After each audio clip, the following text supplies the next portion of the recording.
In the shadow of a jagged hill, where the wind howled like a mourner's wail, stood Blackthorn Asylum. Abandoned since 1957, its crumbling brick facade loomed over the town of Ashwood, a skeletal reminder of forgotten souls. The asylum had once housed the mad, the broken, and the lost, patients whose screams echoed through the halls until they were silenced by lobotomies, electric shocks, or worse.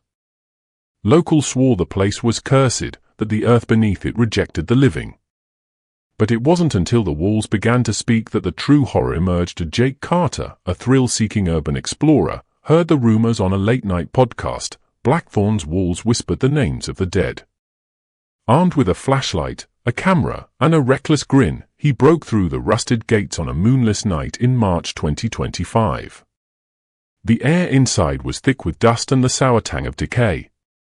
His boots crunched on shattered glass as he navigated the labyrinth of corridors, their peeling paint revealing claw marks etched into the plaster. At first, it was silent, just the drip of a leaking pipe and his own breathing. Then, as he passed a padded cell, a faint murmur brushed his ear. He froze.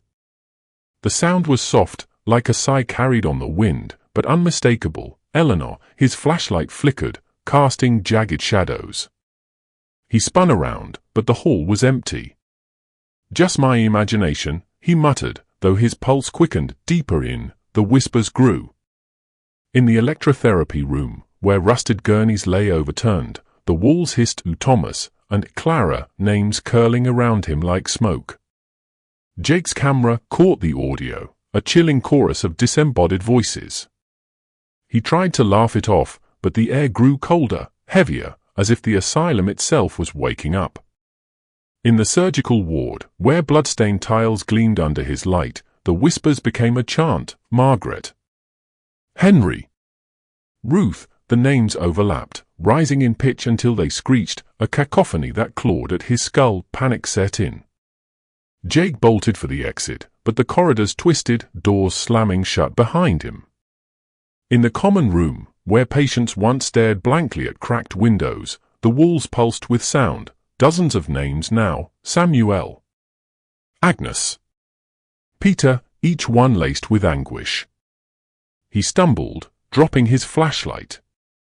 As it rolled, the beam caught something in the corner, a figure, gaunt and eyeless, its mouth stretched wide, whispering Jake. He screamed, scrambling back.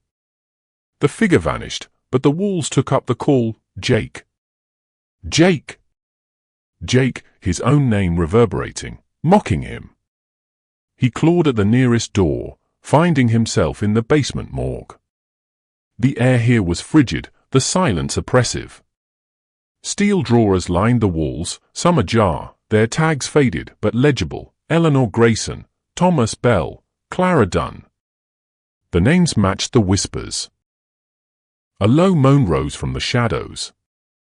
Jake turned to see shapes emerging, patients, or what was left of them, translucent, their flesh rotting, their eyes hollow.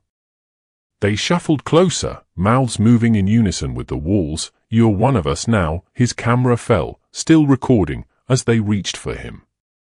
The last thing it captured was his scream, drowned by the chorus of names. Days later, a search party found the camera outside Blackthorn, its battery dead.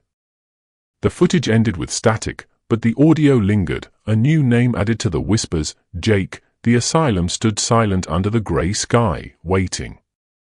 The townsfolk say if you listen closely at night, you can still hear it calling, beckoning the next soul to join its endless roll call.